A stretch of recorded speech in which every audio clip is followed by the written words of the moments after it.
Hello everybody, this is Speaker for 895, and today we have something that I purchased at Radio Shack for right under, I think, $45. I think it was on sale. This is a Grundig made by Eaton or Etten, I'm not sure how to pronounce that, the G8. And I have seen these for years, and I've never really had much experience with them. I did get the Grundig M400, which is a small AM, FM, and Shortwave 1 and 2, mini, really thin pocket transistor type radio. And my unit I purchased was defective, and the FM side was all screwed up. The audio was all distorted, and the AM and shortwave side worked really well. But went ahead and upgraded to a G8. I took the other one back and got this. It is a Traveler II Digital. It has a thing called DSP, Digital Signal Processing, which is pretty cool. This thing is just neat. I like it. I thought I wasn't going to like it when I first got it, but I've already tested it out. I've been using it all day. I went ahead and put it back in the package like it was packed, and for the video purposes. So let's go ahead and see what we get.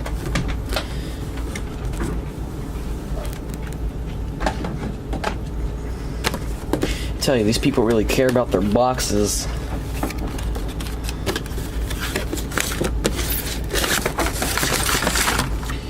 Inside you get what you see right here, a bag, model number and the brand, some headphones, operator guide or owner's manual, and registration lists.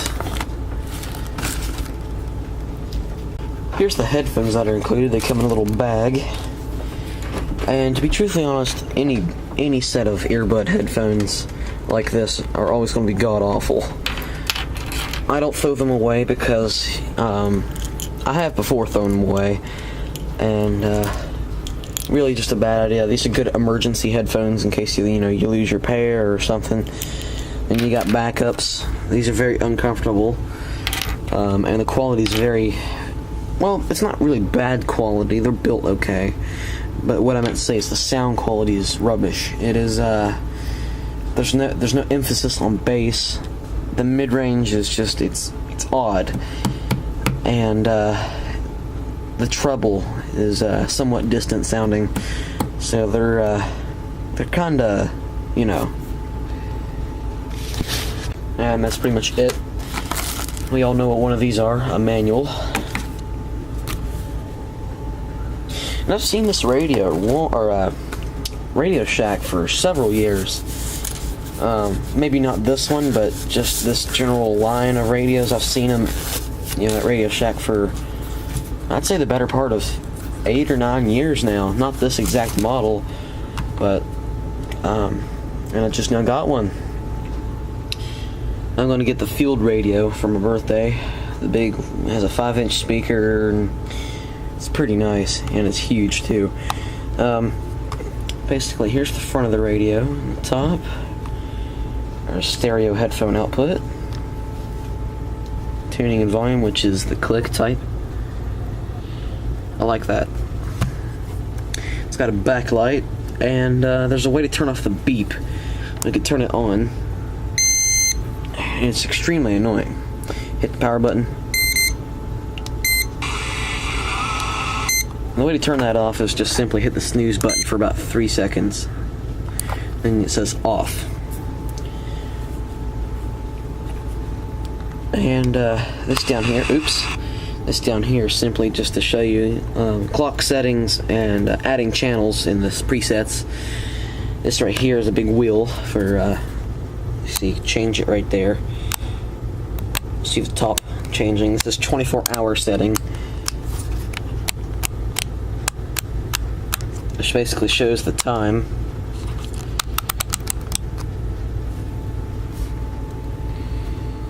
I left the plastic on there. If I don't, I usually get it scratched up. One thing I recommend doing is this little tab right here that keeps it shut right there. I recommend shaving that down a little bit so where you don't have to flex it so badly to open it up. Plus it'll scuff the front of it up. One thing I like is the little ability to have a kickstand in the back. This battery cover comes off very easily and can be lost. So, but here's the dipole antenna.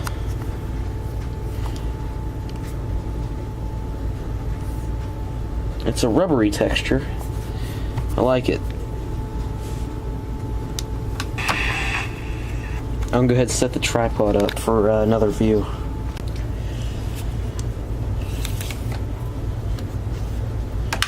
Here's the radio itself. The quality's good. It doesn't feel real cheap. Neither did the M400, but the M400 had a FM front end issue. I learned something about Radio Shack too. Usually, what I see is they usually take them and send them back to the company. That was not the case, and it kind of aggravated me about Radio Shack and their workers. They threw the radio away. They threw it in the trash can, and I saw it. And I was like, everything else is good on it except for the FM. If I knew you were going to throw it away, I wouldn't have taken it back and just purchased this, separately. And aggravated me a little bit because it was a good radio, had good sound quality, except for FM. It was worse on the headphones.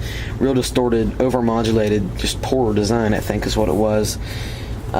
This one hasn't suffered any poor design issues or anything like that, and it works quite well. Oh, it was on. Had the volume down. This is FM, frequency modulation.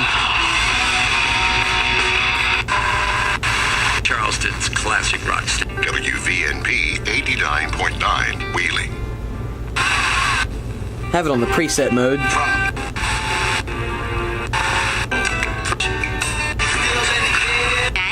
In fact, in a new study,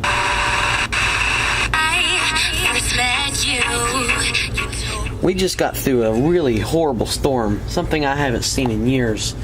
Had, I think, a few tornadoes that came with it. I'll have a video of that too. Several of them, several videos, and an aftermath video.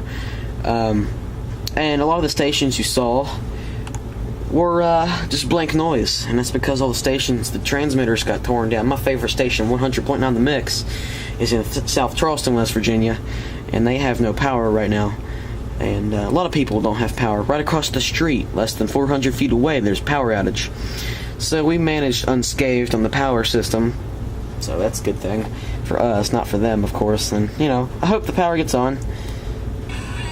Several transformers, blew up on us. You may notice up in the corner, turn the volume down.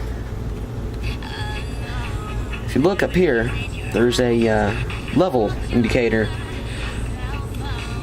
I'm not exactly sure because I haven't read the manual all that much, but I know that that's a signal, and I think I don't know what that is. I think that's level of the signal, and this is your signal strength.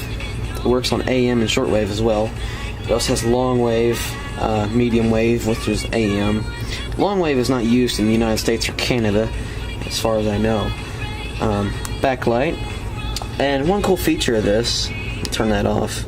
Actually, it needs to be on for this feature, several features. While you're listening to your music, you can change from the time, temperature, home time, which is 8 o'clock on the dot. Didn't expect that. And my favorite part is the signal level and I think the audio level indicators, which are kind of cool. And one thing that this is great for is kind of like a stereo tuner. This will be good for a field PA system or something, and just like kind of plug in your amplifier or mixer into that, and it'd be good. Because it's really good sound, really good high quality sound. We'll be testing the audio output of that too. Now let's go on to Amplitude Modulation, or AM. It's on a station I already have it preset for. APR 3.03%. So give us a call today at 800-QUICKEN. That's 800-QUICKEN. Or visit us at... If you only have one station programmed, it will not let you change. It'll just say preset, 2 blanks. So what you have to do is take off preset. flash twice, and then it's ready to. You can also do the steps differently. So, for example, if I hit the step button, I can hit it this way. I like it that way because you can fine-tune your sound. Let's go to 580 WCHS. We live right beside a transmitter. The majority of our planet, 71%, is comprised of water. Taking into consideration, man automatically adapts to environment. And if you tune real fast, it goes to 10 kilohertz steps, I think is what it was. You see the two triangles here. So if you're in a hurry and you're very impatient, you know.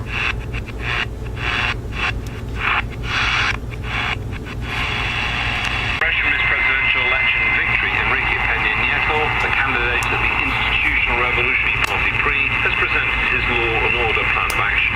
He's stressing there isn't and never will be a pact with organized crime. Rather, and I can't really give a good demonstration of shortwave because it's during the day, and my camera produces a lot of radio noise. So, but we both basically get the gist of it. Go ahead and try the different types of time here. World time is up here. Home time is 8 on the big digits. You can change it to different areas, which is, quite helpful. I've selected Los Angeles as home and programmed it to our time because that's what it was whenever I got out of the box. There's a graph down here, several names in different areas and time zones and such. And overall, the quality's pretty good. I have nothing to complain about, except for this door that loves to come off. And that's about it.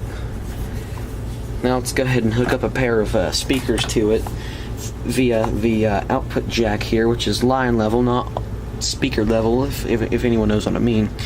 Go ahead and try that out. It's great for, once again, this will be great to take with me on long trips because of the headphone port for personal listening, and also good to take up to the football field because they have a PA system up there that has a line, several, I think 1/8 jacks on it, and a simple male-to-male cord hooked to the power amplifier would work just fine because we always, when we're painting the field with numbers and stuff, we get kind of bored when you need some tunes to turn on the PA and play some music, and usually I have to drag up my Sony portable TV. That's the Sony portable TV I was talking about, and I just use the audio output of that via the speaker output through a resistor and stuff, and it doesn't sound that great. It needs recapped, and but that'll be another video.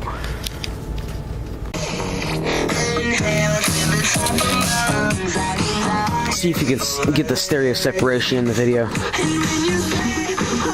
And it just went off. This thing is kind of picky a little bit on the stereo, but if you're not, wanting this radio for, if you don't want this radio for critical listening, then it's a good one for you.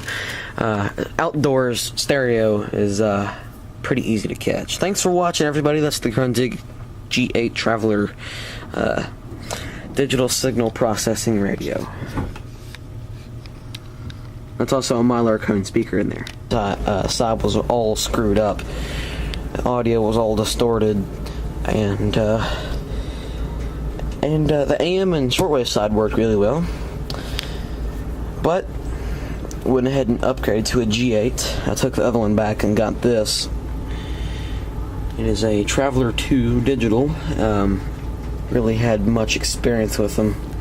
I did get the Grundig M400, which is a small AM, FM, and shortwave 1 and 2, mini, really thin pocket transistor type radio. And my unit I purchased was defective, and the FMs, it has a thing called DSP, digital signal processing, which is pretty cool. This thing is just neat. I like it. I thought I wasn't going to like it when I first got it, but I've already tested it out. I've been using it all day. I went ahead and put it back in the package like it was packed, and for the video purposes. So let's go ahead and see what we get.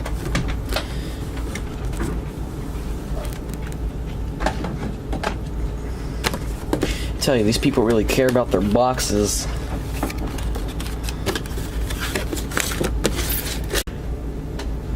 Hello everybody, this is Speaker for 895, and today we have something that I purchased at Radio Shack for right under, I think, $45. I think it was on sale. This is a Grundig made by Etten, I'm not sure how to pronounce that, the G8. And I have seen these for years, and I've never